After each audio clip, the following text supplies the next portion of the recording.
Hello, everyone. Jonathan Alfonso, real estate attorney and real estate broker down in Miami, Florida. And thank you for visiting our YouTube channel.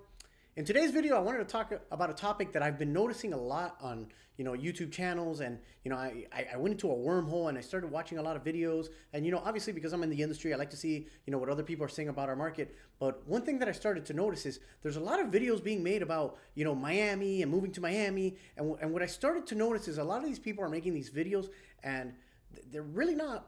I don't get the impression that they're born and raised, and I don't really get the impression that they really understand our city. And I think, as someone who like grew up, lived here, I mean, I basically only left for college and law school and came back. I've seen the many different sides of Miami. I've seen Miami evolve over the years, and I think, I'm in an excellent position to explain to you all, especially a lot of you watching my channel that are probably thinking about moving to Miami, what it's really like to live here, right? And so what I wanted to talk about in today's video is 5 truths about living to Miami. And really what I want to do is dispel some of the lies that I see out there being perpetuated about what it's like to live in Miami. So without further ado, let's get right into it. All right, the first one that I see being said over and over again is you need to speak Spanish in Miami, or you can't survive in Miami if you don't know how to speak Spanish. First of all, if you're from Miami, you know that we don't even fully speak Spanish. We speak what's known as Spanglish. All right, which means you'll see a lot of people who, especially those people of Hispanic descent, they'll tend to get words from the Spanish language and the English language, and then they'll make these mishmash of sandwiches, listen to me, these mishmash of sentences of different words from different languages, but everybody understands each other. I think the reality is, yes, Miami has a huge influx of people from other countries, a lot of people coming from South America, and a lot of people, coming from, for example, my people, Cuban people that are here, that have been here for a while. But I think it's very segmented to certain areas. I think for the most part, most people that are moving to Miami are probably gravitating to some of our more well-known neighborhoods, such as, obviously you have the beach area, the Brickell downtown, Edgewater, Wynwood, and, there's only certain areas that I would say are extremely Hispanic. And even when you're in those neighborhoods, all right, would I say that, there's no way you're going to be able to survive. The reality is Miami has transformed over time. We have a lot more influx of people. We have a lot of second and third generation people who, although they may have come from South America, they now have lived here. They understand the language. So I think it's very difficult for people to say that. I mean, even since watching a lot of these videos, I've been trying to monitor my day-to-day interactions, and I realized that probably 85% of the time I'm speaking English. All right. And for the most part, I understand I'm at an advantage that if I'm in a situation and somebody busts out with Spanish, I'm able to quickly respond. But, I think people are also underestimating that a lot of those people who, if they are, in that minority that are only Spanish speaking, they will make some effort to speak English to you. And I highly doubt, that it's going to affect your way of life, that you would be unable to survive in Miami, if you did not know Spanish. The second lie that I see in it being perpetuated about Miami, and this is not really this is, more of an overarching theme, is that, like, Miami is the beach, it's always sunny, and everybody here is just always living that beach life. The reality is, it depends which area you're going to move to. Obviously, if you're moving to Miami for a second home, if you're moving here to possibly retire, and you're gravitating more towards a condo closer to the beach, then that's probably what's relocating you to the area. But the reality is, if you're in that younger demographic, or if you're relocating your family, you may end up in the suburbs. So for example, myself, and my family, as a lifelong Miamian living here all the time, we barely go to the beach. All right, we don't go to the beach as much. Typically, if we want to go to the beach, we're going to do a vacation and go somewhere else. And the reality, a lot of it has to do is, if you're a local, and maybe it's just me, maybe it's just the way I am. I hate sand in my car. I hate going to the beach, having to park 2 blocks away, lug all my stuff, carry it, get over, then bring it back in my car, get my car full of sand. That to me is miserable. So, I think there's this misconception that, everybody lives a beach life. There is a huge suburb in Miami, and a lot of people do live there. The reality is most people in Miami, when they think of water-related activities, they're probably thinking about going out on a boat. All right, because that is something that, I see a lot of people, at least a lot of people that I tend to like hang out with, we all have the saying, it's great to have a friend with a boat. Nobody wants to own the boat because it's a huge liability and expense, but it's great to have a friend with a boat. But that's one aspect of it. Everybody thinks like, oh, down here is, everybody's just living, going downstairs and going to the beach. That's one aspect of it. The other aspect of it has to do with, the weather. Everybody, you see those picturesque, little, montages of videos where people are out in bathing suits and the beach. But the reality is, the summers here are pretty hot. All right, it's very difficult. For example, if you're a professional, business professional, salesperson, etc., if you're anybody who typically, if it's, especially in northern markets, you're used to dressing in slacks and maybe a blazer. In Miami, I tend to ditch the blazer in the summer. If you notice right now, I'm even wearing like short sleeve, button down shirt. I tend to gravitate towards these. A lot of times, I may be even in a, some sort of like comfortable dry fit shirt because it is hot here in the summer. All right, and then when it's not hot, here's another thing about Miami is if it gets cold, and by cold I mean under 70 degrees, get ready to freak out in Miami because you'll see people busting out leather jackets. People are going to be busting out scarves. I mean, I have one friend that every time it drops below 70, I always send them a message because I'm like, you wearing your beanie yet? Because the guy will be wearing a beanie like, well, he's waiting for a snowstorm. And it's just the way it is around here because that's what we're accustomed to.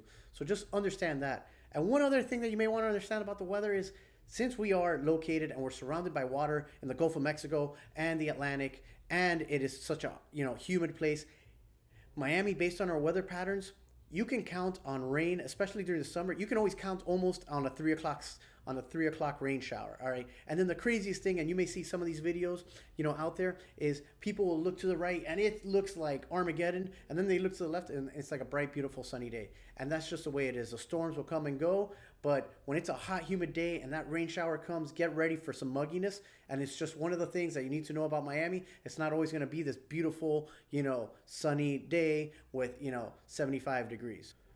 All right, the third thing about Miami, all right, that I tend to hear a lot of, and it really kind of drives me crazy, is a lot of people will say, oh, the people down in Miami are fake. Now, here's the thing, right? You kind of have to like boil that in, right? Because how are you going to do a study on what are people in Miami like and are all of them fake, right? How do you really understand that? Now, for me, you need to understand if you're moving to Miami, a lot of what tends to happen. First of all, I tend to see a lot of these people that say, oh, they're having a hard time in Miami, or I'm having, difficulty meeting nice people, etc. Well, they also move to Miami. They get caught up in that nightlife scene. They're going out to the clubs, the beach. They're in a very narcissistic environment. And then you wonder why you can't find anybody who, tends to want to like relax or maybe has something in common with you or maybe just wants to go beyond the superficial. I mean, you have to understand if you're in that, environment, you're going to tend to meet a lot of shallow people. That being said, there's also a lot of opportunity outside of that where, you can find organizations. I think now with social media and especially with all this new influx of people from different markets, I think there's like a big, I've never been more excited about, the Miami market and seeing all the things we got going on because you have all these different cultures, different people, different ideas, different businesses, different concepts, that it's all blending together and it's all this opportunity, right? To just kind of expand your horizon of what you know and who you know and, the scope of basically culture that the city has. So I think it's a great thing. But that being said, understand that we do have this whole South Beach club environment, and it tends to breed a lot of people that come here, and a lot of people that come here, and I like to say because this is one thing that I've also noticed being here for a while is a lot of people come into Miami, right? If you come into Miami, you got to understand there's a lot of competition, there's a lot of noise. It's very hard, to be seen. When LeBron James came, right? One of the stories that I heard, through the grapevine, which hey, listen, for all I know, it could be fake. But one thing I heard was a lot of people in his, in his entourage and his sphere, they were upset that they go places and they say, I'm with LeBron James, and that had no pool, right? Because think about how many celebrities come to Miami. So what ends up happening is that, and I see this a lot, and forget about LeBron James, I'm talking about people way down the line. There's a huge fake it till you make it type culture here because everybody's trying to show they belong. And then that leads to two things, right? Just as quickly as you'll see some people burst on the scene and make all this noise about look at me, I'm here. They'll be gone tomorrow. I can't tell you how many times, especially like I see it on LinkedIn, people come to Miami to tell me this big game about some business idea that they're bringing in, and they're coming in from another market, and then before I know it, I see on LinkedIn like they're just in another market, or they're gone, or they're somewhere else. And then if you're more in like the family environment, just understand like anywhere else, if you move here, there's already, social infrastructure set up. This is a big city. There's a lot of scam artists. There's a lot of people, potentially out there just by virtue of there being, 2.7 million people in the market. People are going to be a little hesitant. So if you come here, you are going to have to work a little bit harder to build that rapport. But that doesn't mean that like everybody here is fake. I think you just have to work at it like anywhere else. And in Miami being as big as it is, you're going to have to work a little bit harder. The fourth thing I keep hearing about Miami, right, is that Miami's expensive. Now, I understand, there's a lot of statistical data out there. There's a lot of analytics. There's a lot of people. I also understand that somebody who's lived here his whole life, I do understand that, there is an affordability issue, and we're discussing about it in the local, you know, politicians are discussing it. It's become a talking point.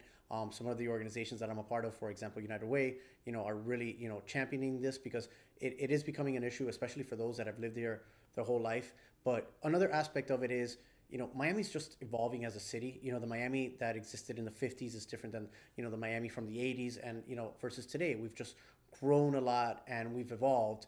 And the reality is in today's new world where we have a lot of people transitioning and, relocating geographically in the United States, Miami is seeing a lot of influx from people from New York, California. And, the reality is that if you're thinking about moving to Miami, just speaking on the housing front as far as affordability is for people that are coming from some of those major markets, Miami is a lot more affordable.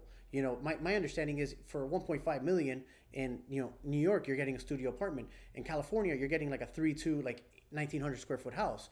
So it's all relative. And I think if you're one of my viewers and you're viewing this video and you're thinking about moving to Miami, you kind of want to understand. And I think the most important thing for you is, to understand where you're going, right? And understand the neighborhood you're moving and what you can get and see if that makes sense for you.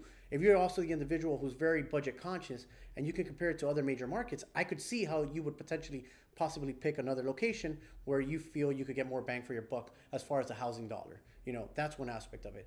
The other aspect is, just the quality of life and goods. Obviously there's all sorts of consumer indexes that can give you all of that. I think nowadays, especially with online ordering, etc., pricing is pretty relative and, pretty stable across different markets. The big thing in Miami, especially I see a lot of these people, I noticed a theme in these videos is, a lot of these people complaining about expenses in Miami.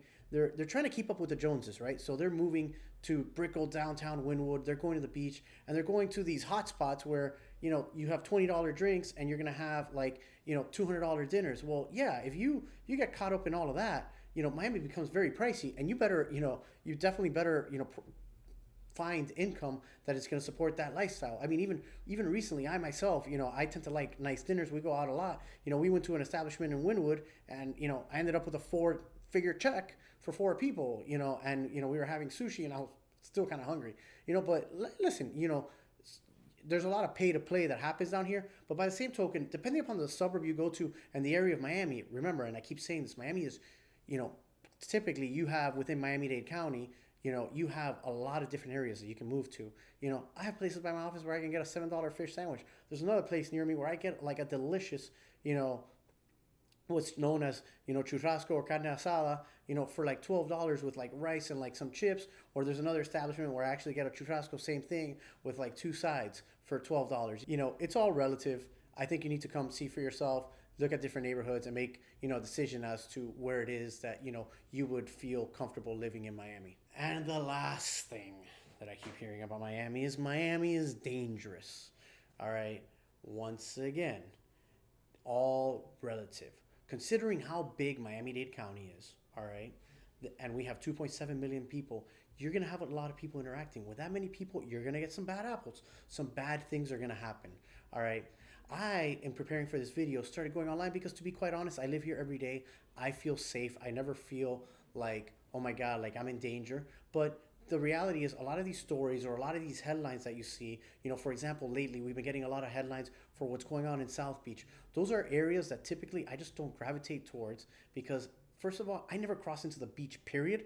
Let alone am I going to go into the heart of the party scene where there's just people from all over. They're all drunk. They're all like partying till 3 o'clock in the morning. Like, listen, experience tells me I am at this phase of my life where I'm 39 years old. I know that if you are out past midnight, all right, and you are heavily inebriated, nothing good can really happen. That's just the way it is. And when you get a bunch of people that are coming from all over the United States with one intention of just, having, a crazy time, like who knows what can happen, right? So you kind of know where that is. But out in the suburbs where I live, for example, in Coral Gables, where I typically go to dinner, like, most of, that area is pretty much dead by 11 o'clock at night. So it just depends where you're gravitating towards and, where it is that you're going to be.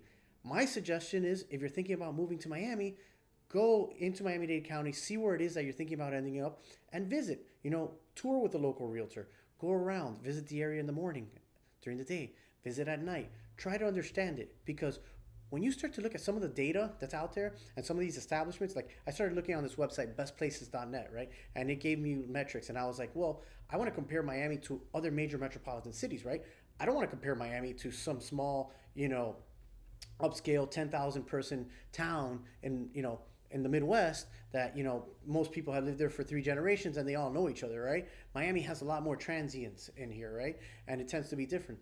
But when I started to look at it, it said that Miami per 100,000 people has less violent incidents than what other city? Orlando, Florida. Orlando, Florida to me is like one of the safest places on earth, because I'm used to going there to visit, as people from Florida call it, the rat. We go there to see Mickey with our son. We typically stay at a hotel that has some sort of connection to Walt Disney World, and you go, you put your little ears on with your kid or whatever your Mickey shirt is, or your themed shirt that somebody made for the group, and we all go together. That to me is one of the safest places on earth. Now I can see how, being a major metropolitan city, having a lot of suburbs, I can see that with a lot of people coming in and out, some bad things can happen, and that makes sense to me. And it's very similar to Miami. I also started to notice we were like, compared to, I tried to pick another city nearby, Atlanta. Atlanta had more incidents, right? Then now compared to like a New York, I started looking at like Manhattan. Apparently Miami has like half the amount of murders that New York has, yet we have 2.7 million people in Miami-Dade County. They have just 1.6 in, the core of Manhattan. I think it's all relative. I think you need to understand the area, move. Nowadays, you have so much data at your disposal. You have so many social media apps.